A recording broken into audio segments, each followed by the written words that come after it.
Difusão Sesc. Olá, sejam bem-vindos! Estamos começando mais um programa Difusão Sesc, que tem como objetivo compartilhar ideias e experiências sobre os mais variados temas da atualidade.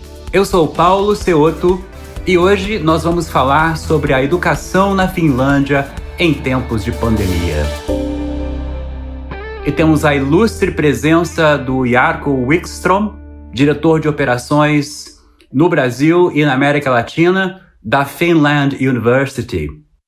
O Jarkko é mestre em Ciências Sociais e tem uma ligação muito forte com a educação. Trabalhou como professor de ensino médio e pesquisador de Ciências da Comunicação na Universidade de Tampere, na Finlândia, até 2012. Inclusive, produziu documentários sobre sistemas educacionais da América Latina. Jarkko coordenou projetos de cooperação na área de educação e pesquisa na Embaixada da Finlândia, sempre buscando parcerias entre universidades brasileiras e finlandesas, principalmente na área de educação e na formação de professores. E desde 2018, o Jarkko representa 4 universidades federais da Finlândia, pela Finland University, aqui no Brasil, na área de projetos transnacionais, sempre focando em programas de formação continuada de professores, engenheiros, médicos e outros. Jarkko, é uma honra imensa recebê-lo aqui no Difusão Sesc. Agradeço muito a sua presença e já começo a nossa conversa lembrando que a Finlândia, entre os países nórdicos, foi o país com o menor número de casos de Covid-19 per capita. Jarkko, como é que vocês conseguiram isso? Que medidas foram tomadas para que o impacto do contágio fosse tão reduzido? Obrigado, primeiramente, pelo convite. Acho que a apresentação conta tudo.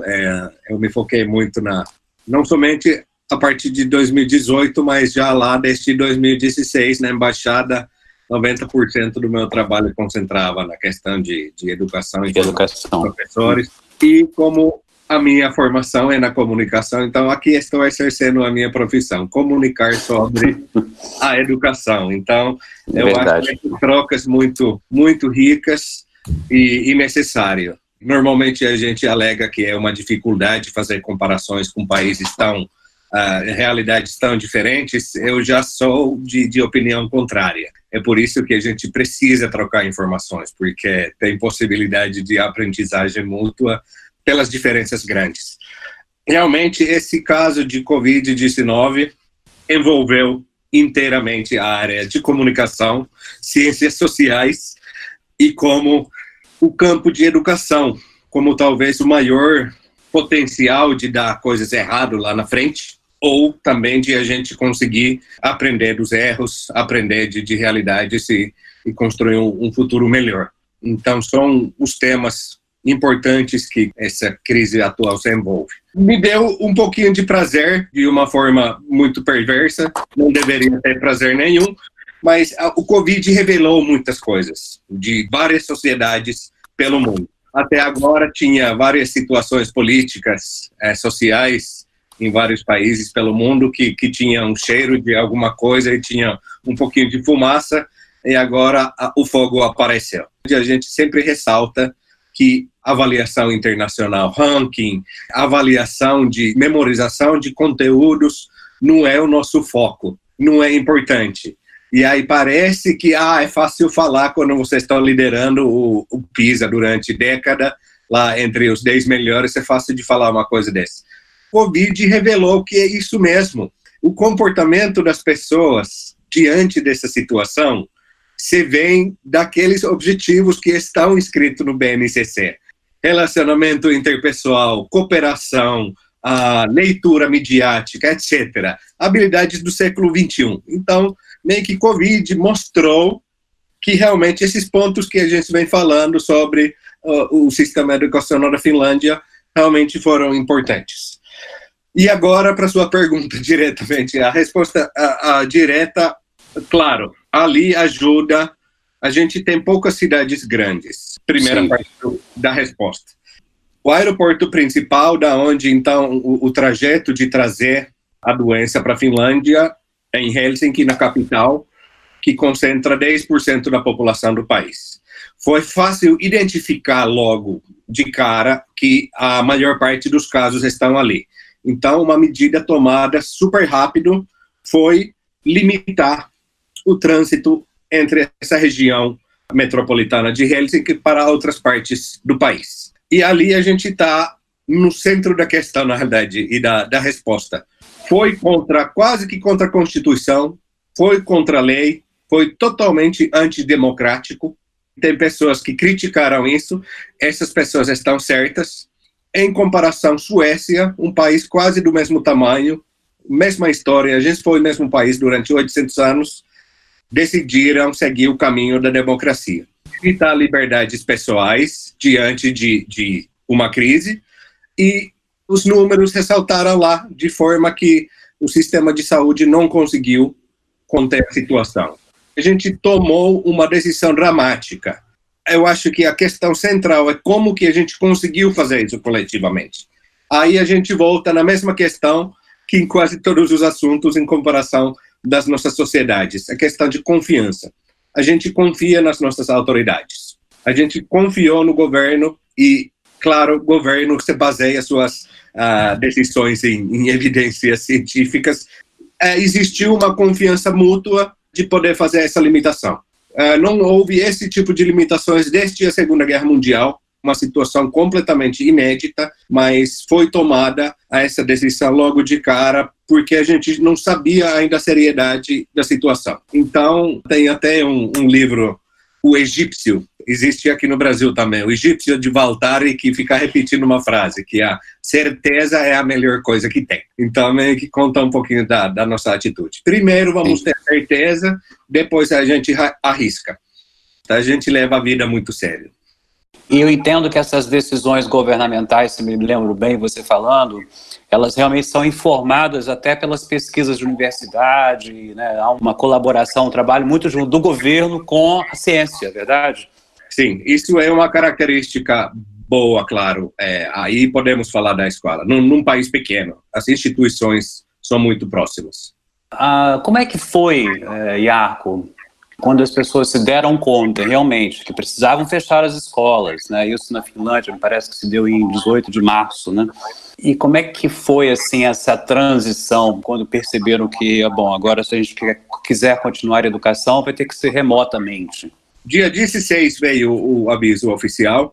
Certo. E a partir do dia 18 iam fechar tudo, a educação básica, incluindo o ensino médio, já sabendo da situação que talvez os avós que estavam no grupo de risco iam ter mais risco se crianças de educação infantil ficassem em casa com os avós, ou seriam levados para a casa dos avós por causa de trabalho dos pais.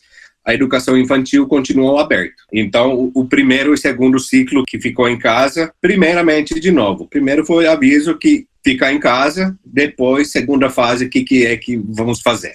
O primeiro toma as medidas, claro, não tem risco de pensar alguns dias, uma semana, 2 semanas. Uhum. Na realidade, os professores tinham que se reinventar em alguns dias, simplesmente. E aí, o professor precisa ter uma prática muito clara com planejamento de aulas do ponto de vista pedagógico, que não é um serviço terceirizado. Sim. Então, dá para apoiar muito nisso. Então, eles tinham que fazer planejamento pedagógico, como sempre, agora usando ferramentas diferentes. E outro, claro, apoiar nas ferramentas que já estavam sendo utilizadas nas escolas. Na Finlândia não foi feito nenhum milagre, nenhuma invenção nova. As aulas continuaram com Zoom, com Microsoft Teams, Google Meet, onde estamos, e o Google Classroom. Simplesmente, o que precisava? Planejar as aulas, passar as tarefas, leitura, escritura, os cálculos, passar as instruções para os pais e ter certeza que consegue apoiar os alunos que precisam desse apoio. Então, eu fiquei lendo lá nas primeiras semanas relatórios de professores que contaram como a rotina mudou. E falaram que só tinham que investir primeiro os finais de semanas e mais tempo para planejamento, e depois a rotina começou a funcionar de forma mais livre. Outro ponto muito importante, cooperação entre pares. Quem ia inventar a melhor forma dentro da mesma escola, dentro da mesma cidade, telefone, trocando ideias, como que você fez, tal. Avaliação do seu dia, depois de um dia, será que conseguiu atender todos os seus alunos? Será que alguém ficou boiando? Conseguiu ter contato? Quem não está devolvendo as tarefas na plataforma? Telefone de novo. Telefone é até mais importante do que todas essas plataformas. Liga lá atrás e planejar o próximo dia melhor. Foi assim. Não foi tratado, eu vi aqui, acompanhei muito conversa que agora paradigma mudou, agora não temos mais sala de aula, não tem volta para normal. Não existe essa conversa na Finlândia, foi mesmo. Estamos passando por uma pandemia, tentar uma forma temporária de passar e depois volta na normalidade. Então, na realidade é isso, foco no planejamento pedagógico. Sim, porque, na verdade, escola completamente remota é meio complicado, principalmente nos moldes em que se pensa a educação na Finlândia, né? Não vejo isso. E eu vou até mais além, nos moldes que ser humano aprende. A gente é criaturas 360 graus. Aqui Sim. Estamos diante de uma telinha pequena, precisamos de interação entre pares, precisamos de intervalos. Parece que essa mesma pesquisa com os alunos que mais sentiram dificuldade era passar o dia inteiro sem a companhia de colegas, de compartilhar da mesma forma, até com forma certeza o dia de escola. Então, não teve nenhuma conversa que a educação ia ser concentrada numa telinha de 13 polegadas daqui para frente. Não será isso, na verdade, né? E depois voltando sempre no básico. Tarefas, leitura, escritura, cálculos e alguma atividade física que envolve seu corpo também. Tendo esses elementos no seu dia de escola já é suficiente. Sim, verdade. Por acaso, creio muito que não, mas no Brasil a gente tem casos, por exemplo, em que os estudantes não têm acesso à internet, mesmo os professores não têm acesso à internet, às vezes. Como é que isso...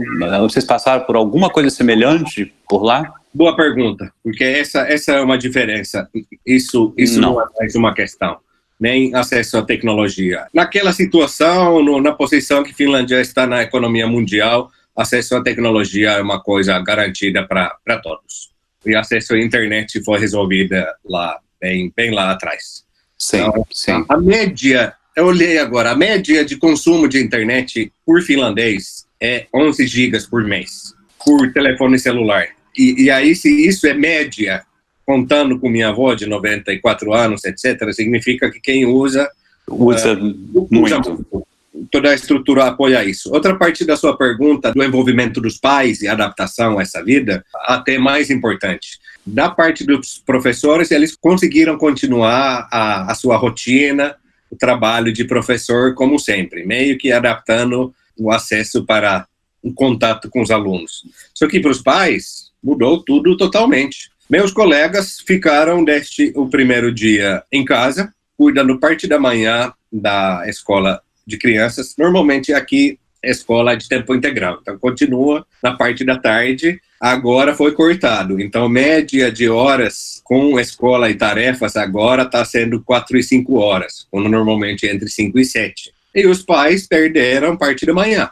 A nossa empresa, tudo ficou mais devagar, e era uma coisa que simplesmente as empresas, em qualquer área de atividade, tinham que entender. Agora vamos cuidar do nosso país, das nossas crianças, e depois a gente vê o que dá para fazer durante esse tempo excepcional. Há um debate que vem acontecendo no Brasil no que diz respeito ao ensino do conteúdo e o desenvolvimento das habilidades. Qual seria a melhor estratégia para o ensino das habilidades, visto que o conteúdo poderia até ser ensinado pelo livro didático ou por uma videoaula? Você perguntou se tem uma estratégia como resolver a questão. Tem. A estratégia se chama BNCC e formação de professores. Se lá é definido que você passa conteúdos, aí você usa toda a sua habilidade pedagógica como professor para passar conteúdo, já que isso é o plano geral. Se lá está definido que são as habilidades no centro, como é caso da Finlândia e como é caso do Brasil, aí mesma coisa, o professor precisa ter esse conhecimento, como passar. Então, não é tão diferente fazer isso na sala de aula ou fazer isso EAD. Se você conseguir imaginar como você cria a habilidade, e é essa a questão, porque da mesma forma, a habilidade não pula também da cabeça do professor para o aluno. Conteúdo também a gente sabe que não pula. E ninguém definiu que isso precisa de presença física para você poder fazer essa transição ou esse fenômeno acontecer. Então, a questão é pensar novamente como você consegue, numa tarefa, criar uma situação virtual que o aluno precisa passar, que ele entenda pela percepção própria e desenvolva alguma habilidade. Eu acho que não é mais complexo que isso. A gente não difere essas coisas porque tem que vir junto. E normalmente, antes de você conseguir adquirir uma habilidade, você precisa ter o conhecimento daquela área. Então, meio que sempre anda de mãos dadas. Você precisa de conteúdo, sim, e precisa de habilidade. Então, é só usar a criatividade do professor para criar esse tipo de situações. E mesma coisa, Alex, eu acho que 90% dos professores da Finlândia passaram a mesma questão. Como? Aí eles ligam para os colegas, aqueles 10% que tiveram mais criatividade. Caso resolvido. Então, cooperação. O que eu queria acrescentar ainda na questão do conteúdo, claro, temos conteúdo. Hoje em dia, até parece que os maiores problemas é que temos demais conteúdo. Então, curadoria do conteúdo continua sendo importante. Continua sendo tarefa da maquinária do governo para fins nobres ou para fins não tão nobres. Mas é que sempre passa por uma maquinária de curadoria e, por isso, uma das habilidades talvez mais importantes seja o pensamento crítico e a crítica às fontes de informação, que a gente presenciou nesta crise mais uma vez. Fonte de informação, caixão vazio. Ontem eu li as notícias que vocês também, provavelmente, famílias sendo contaminados porque acreditaram numa fonte suspeita que falava que estão enterrando caixões vazios. Sim, as habilidades estão no centro, mas com certeza, Alex, dá para, no nosso caso, o pessoal está imaginando que agora é uma situação temporária que a gente passa e estamos baixando um pouquinho o nível de critérios da realização de BNCC. Inclusive, a nossa ministra de Educação falou isso alto, bem lá no começo da crise. Dá um pouquinho de folga para as escolas, dá um pouquinho de folga para os professores e dá um pouquinho de folga para os pais e alunos. Estamos passando uma situação difícil, depois a gente vê como retomar, mas a escola básica de 9 anos, obrigatória para todo mundo, não vai cair numa fase de 3 meses. E o que a gente adquire de tão importante durante 2, 3, 4 meses que não dá para compensar depois? Sim, verdade. Muito bom, muito bom. Obrigado, Iarco. E Iarco, como é que vocês estão trabalhando a educação infantil? Porque esse segmento me parece um segmento assim, um pouco complicado para você lidar com o ensino remoto. Como é que você vai ensinar alfabetização, né, por exemplo, remotamente? Eu acho muito bom trazer a questão de educação infantil nisso. Até deveria ser incluído mais na conversa no nível nacional, federal, porque ali a gente chega na resposta que eu preparei para o outro ponto. Na realidade, é um exemplo perfeito da importância do trabalho que vocês fazem. Não tem substituição. Não tem outra forma. Não tem como criança aprender aquelas pré-habilidades em nenhum outro contexto. Então, é o melhor contexto que o ser humano conseguiu criar para preparar as crianças para nosso sistema escolar e nossa sociedade. É a única forma. Não tem ainda habilidades para adquirir pré-habilidades de outra forma. Então, não existe opção EAD. Simplesmente, tecnologia não soluciona todos os nossos problemas. Precisamos de gente habilitada. E o cérebro de professor é o melhor aplicativo que a gente já criou. Então, eu acho bonito até. E mesma coisa do ponto de vista de pais. Mesmo na Finlândia, com esse sistema educacional que a gente mantém mais ou menos parecido, desde os anos 70, começo dos anos 70, o pessoal se acostumou com coisa boa, serviço, sabe, de primeira linha, gratuita. Todos nós já fomos à escola, nós fomos crianças, então a gente acredita que seja profissionais da área educacional. Mesmo que a gente não entenda absolutamente nada, trajetória de necessidade, desenvolvimento de habilidades e pré-habilidades, psicologia, de desenvolvimento das crianças. Eu tenho uma irmã gêmea que trabalhou em creche já, e ela falava que o maior problema daquele trabalho dela era os pais, que não tinha base nenhum, porque não tinham estudado a área. Então, Covid nos revelou a importância de professor e também do contato pessoal e presença. E você acha que à medida que a criança vai avançando, isso vai facilitando nos anos seguintes, vamos dizer, no ensino médio, por exemplo? Claro, que ali você incluiu também pergunta de universidade. É verdade. Eu tive mais contato aqui com o campo de educação superior. E pela questão de ser 86% área privada, organizado por setor privado, e ter esse interesse comercial, as instituições de ensino superior querem inventar modinhas, inventar modismos, truques, coisas inovadoras, quando no final das contas, educação e ensino superior se trata de leitura de pesquisa, leitura de texto. Não adianta a gente inventar moda se toda a pesquisa é publicada em formato de texto. É simplesmente caro demais publicar em sabe, formato 360, realidade claro. Não é. Então, no final, o meu professor doutor falava que o único músculo que você vai precisar é da nádega. Dentro numa cadeira e leia.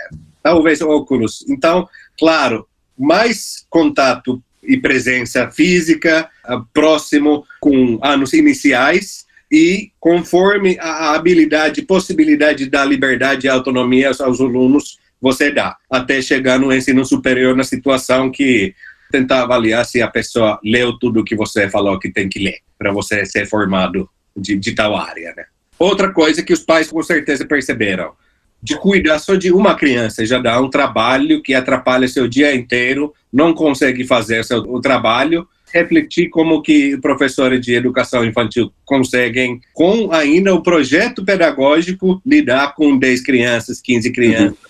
Ao mesmo tempo, por horas. Ao mesmo tempo. Então, nós realizamos coletivamente que professores estão fazendo milagres. Parabéns aí, professores, aí, bravos professores e professoras. Iarco. E em termos de avaliação dos estudantes, vocês alteraram alguma coisa em relação a isso? Quer dizer, o fato dos estudantes terem ficado meses fora da escola, isso vai afetar de alguma maneira a avaliação? Essa é uma boa pergunta também. E vai, de novo, concentra mais na questão como a gente avalia do que Covid está causando. Como a gente avalia sempre o esforço do aluno, participação do aluno, desenvolvimento dentro de seus próprios parâmetros, não tem muita coisa para mudar. É sempre responsabilidade do professor daquela turma avaliar. Então agora, já conhecendo o aluno, sabendo, dando um pouquinho de desconto de novo, se não tem essa habilidade de participação online e tal, é levado em conta, mas não tem necessidade para mudar essa estratégia de avaliação.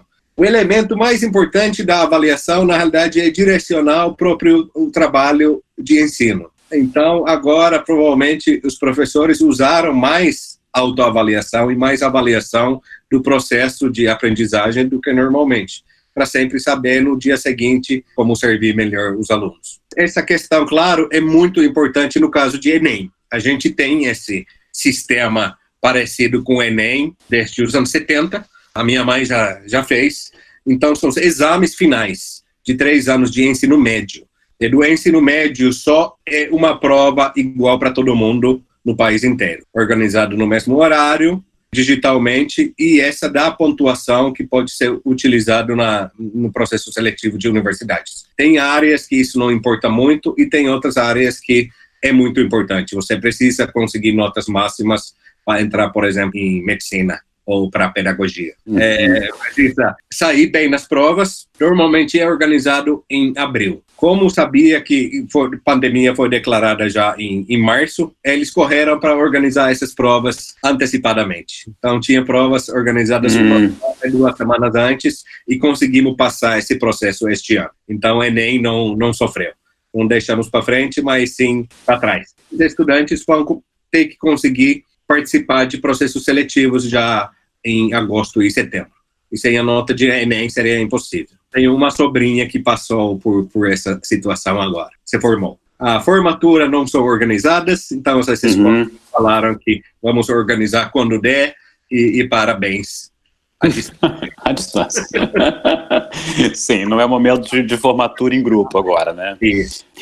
E Iaco, você teria alguma sugestão, no caso do Brasil, assim, como é que você vê o retorno às aulas, às escolas aqui no Brasil, onde a situação não é exatamente como na Finlândia, né? A gente tem, na verdade, grandes conglomerados e densidade populacional em algumas áreas bem grande, né? No meu caso pessoal também, a Covid mexeu em várias coisas da nossa vida, então eu vi que o pensamento vai mais meio que fechando do que abrindo. A gente cuida dos nossos próximos e não pensa em soluções globais.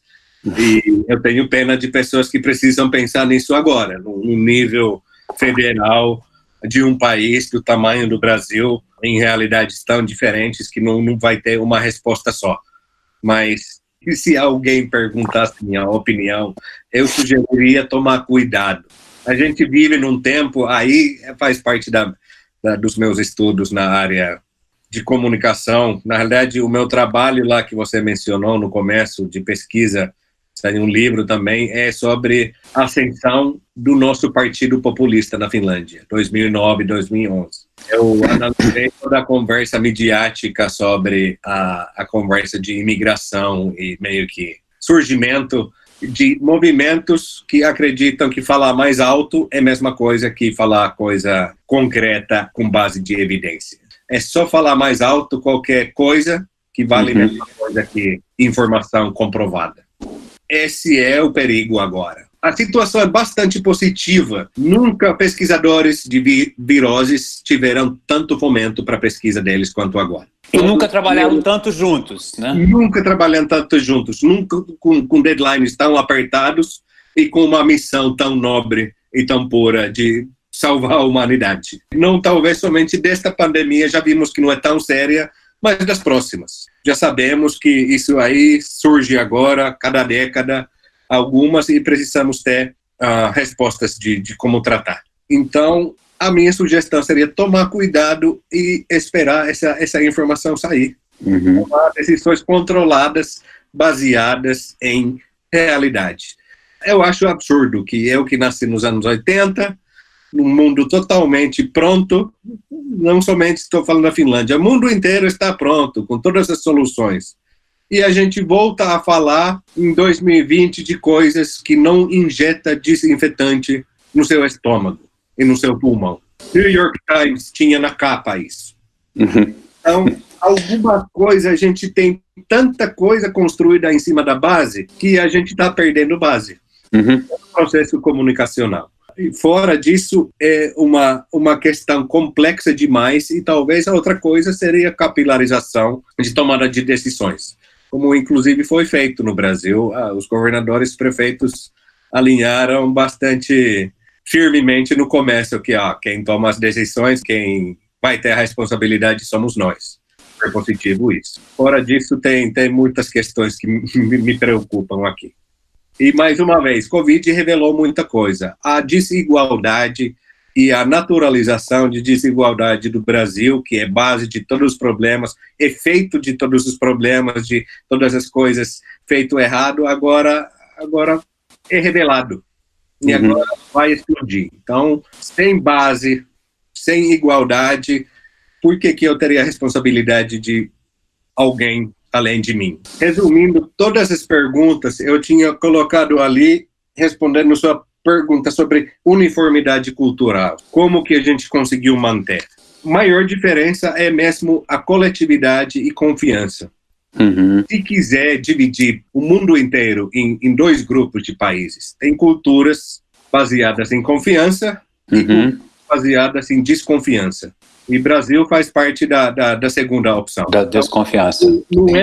Eu não vejo que seja questão de pluralidade ou diversidade dentro de um país, mas sim mais dessa questão de confiança. Confiança um no outro, confiança nas autoridades, confiança na coletividade. E quando podemos confiar nisso, as pessoas ficam calmas. E quando não, começa a surgir um monte de efeito que a gente não deseja. Eu soube que vocês na Finlândia, desde a Segunda Guerra Mundial, vocês fizeram desde lá umas reservas de equipamentos médicos e tudo mais que finalmente estão sendo utilizados agora. Sim. Então, assim, será que o fato de vocês já terem que se dar as mãos no passado, né, fortemente, com guerras e tudo mais, de certa maneira ajudou vocês a criar esse sentimento de coletividade e confiança, né, como maneira de sobrevivência, estratégia de sobrevivência, realmente, né? Não sei, é uma pergunta mesmo. Seria muito bonito, melodramático falar que sim. Isso ocorreu de verdade. A gente tinha país separado em classes até a Segunda Guerra Mundial e a gente teve ameaça externa. A ameaça externa sempre ajuda. Só que aqui foi criada uma situação, pelo menos uma narrativa, que temos ameaças internas ou ameaças externas infiltrados no Brasil. Comunismo, bandidos, fake news, não tem ameaça externa que deveria ser a Covid. Vai mais fundo. Eu acho que você leu certo, mas não é sobre a guerra, se trata sobre inverno. Certo. Para você sobreviver um inverno de 8 meses, de 4 meses, 5 meses, e você não conseguir plantar nada, não existe sistema que você faça sozinho para passar um inverno. Então, a nossa cultura, para existir, precisou da coletividade. E não somente nós, norte da Europa inteiro. Então, ter esse depósito que foi utilizado pela primeira vez, na realidade, vem dos últimos 10 mil anos que a Finlândia foi habitada. Precisamos ter a nossa reservinha de castanhas. De repente, alguma coisa acontecer, a gente está totalmente desprotegido. Quem não planejou o futuro na Finlândia já morreu de extinção faz milhares de anos. Então, certo. Ou esse povo que consegue, colaborar e dois, planejar. É bem importante. E assim, uma coisa negativa vira coisa positiva, e vice-versa. No Brasil, o país tão abundante, uma cultura, inclusive os nativos do Brasil saíram da Sibéria.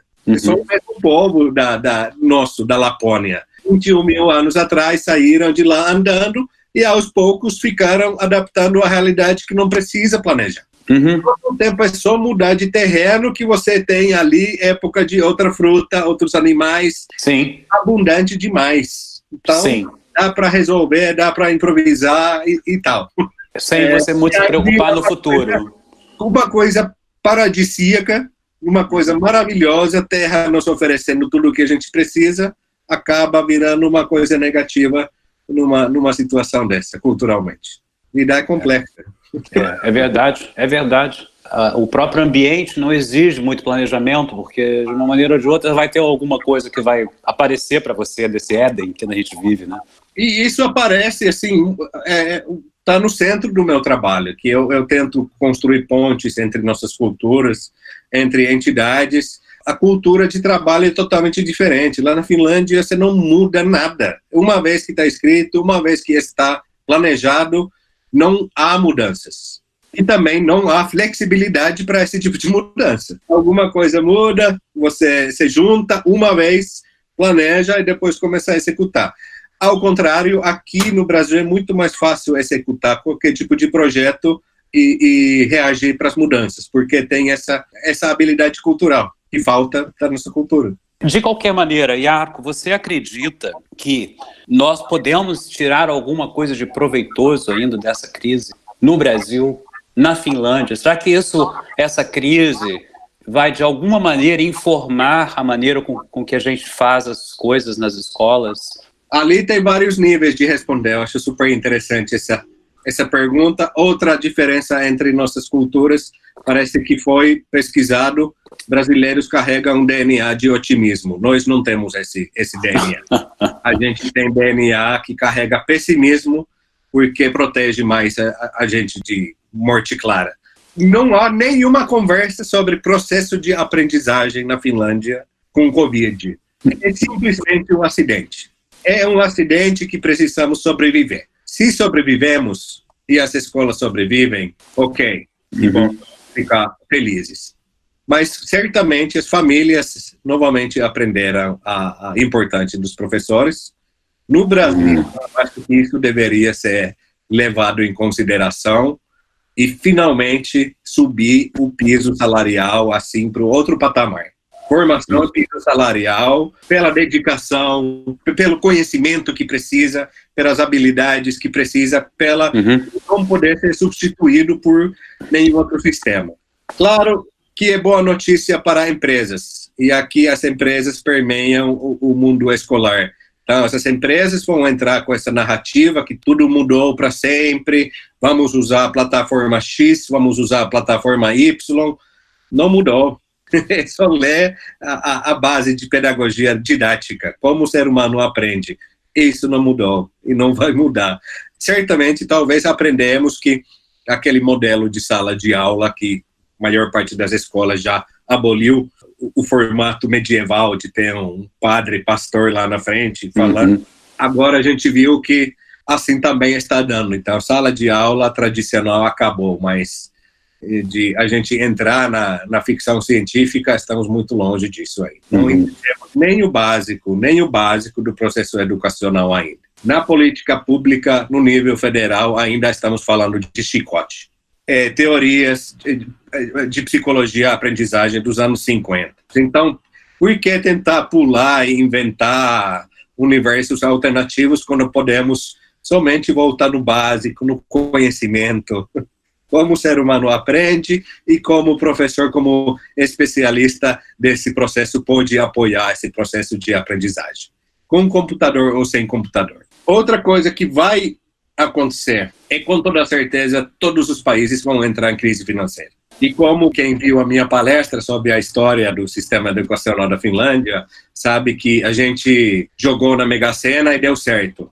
Uma crise financeira dos anos 90. Que a gente mergulhou mais ou menos da mesma forma que agora vai ser. Vocês viram os números da crise dos anos 90, a gente ficou com 500 mil desempregados, que é 14% da população que trabalha, 10% da população total. Vamos chegar facilmente nesse mesmo patamar, que significa aqui e na Finlândia que, de novo, vamos ter que cortar o orçamento da educação, em vez de aumentar, que tem sido meio que trajetória dos últimos 15 anos. O que a gente vai fazer e baseado em que quando tem que cortar de alguma coisa? Essa é a questão. Então, tem possibilidade de concentrar em questões fundamentais como o know-how, conhecimento e os estudos do professor, ou podemos escolher meio que o caminho de controle e centralização de tomada de decisões e chicote. Colocar mais controle, que inclusive é mais caro. Que no nosso sistema atual de educação é alguma coisa que a gente poderia abrir mão sem comprometer a qualidade de educação. É uma muito difícil. E 90% de chance de escolher errado.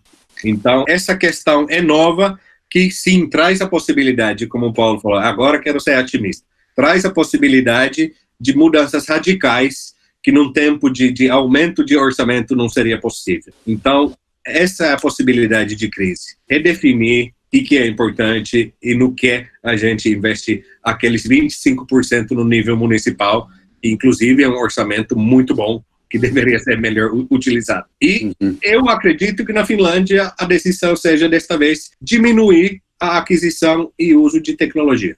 É muito caro. Sim, e não é a prioridade, né? Não é a prioridade. O pensamento crítico é a prioridade e a gente tem acesso à informação. Por que a gente precisa utilizar o orçamento escolar para equipamento que possibilita o acesso a essa informação? Vai contra o que o Alex disse no começo. Ou seja, é muito melhor a gente investir nas pessoas do que investir em equipamento, né? Neste momento. Que toda vez abre a mesma dificuldade. Como medir? Quando você investe em pessoas, como medir, como mostrar? Na cultura de confiança, é só confiar que essa é a decisão boa. Na cultura de desconfiança, não tem numérica para a gente mostrar que seja um investimento bom. Então, é melhor investir em máquinas e falar que adquirimos tantos computadores, adquirimos tantas novas paredes e tantas cadeiras coloridas? Sim.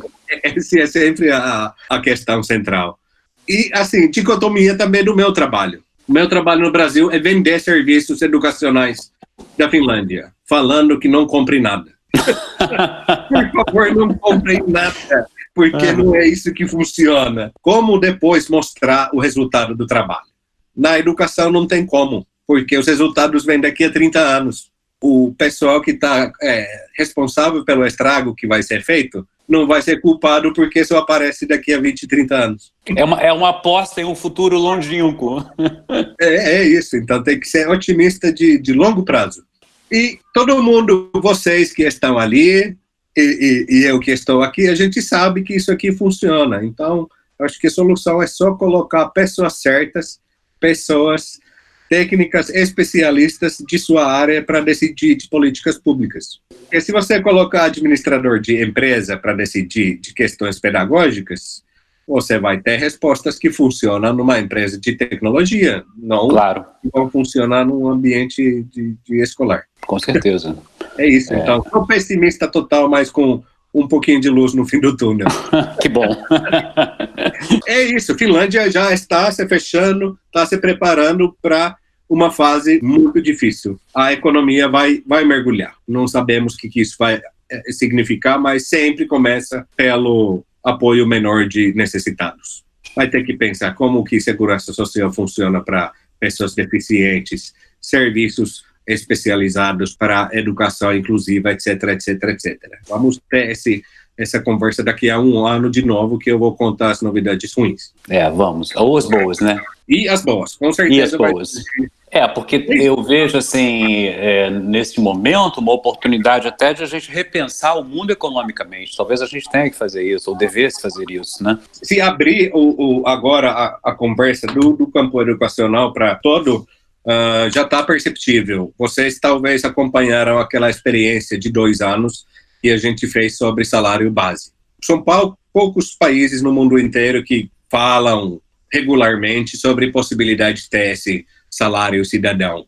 E meio que um salário básico para todo mundo, para não precisar de segurança social específica para cada doença ou situação que você possa ter. Mas um básico que todo mundo sobrevive, e se você pode trabalhar, você pode ganhar quanto quiser em cima daquilo. E a tributação progressiva vai cortando, na realidade, de novo, apoio que foi lá como base. Mas há uma tranquilidade de pensar no futuro e não agir com ponto de vista de um dia.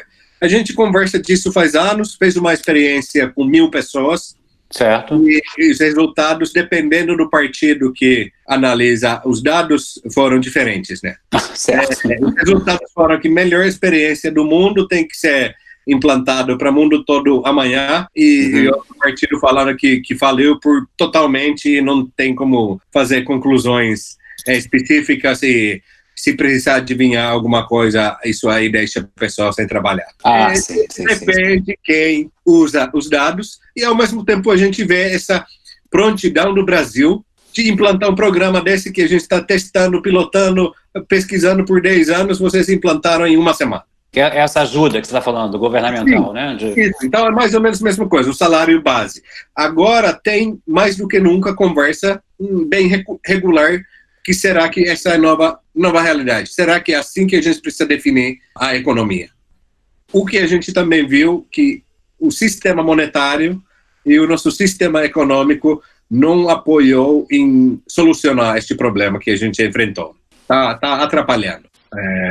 Uma questão que eu queria terminar, eu esqueci de mencionar, e a sua fala me lembrou, e com certeza um efeito positivo dessa experiência em todos os lugares é a valorização do tempo que a gente tem na escola e tem nessa modalidade presencial e com os colegas. Então, possa ser que mais flexivelmente a gente usa nos níveis que isso é possível, especialmente no nível de ensino superior, todas as tecnologias disponíveis para estudos à distância. Também já pelo meio ambiente, a gente também aprendeu isso aqui. O nosso sistema de transporte não é o melhor possível para o meio ambiente. Então, quando a gente decide se juntar num espaço de aprendizagem, a gente utiliza esse tempo de melhor forma possível, utilizando também os métodos mais adequados para aquela situação. Em vez de só brincar que estamos lá também diante de uma tela, um PowerPoint na sala de aula. Muito bem, muito obrigado, Jarkko.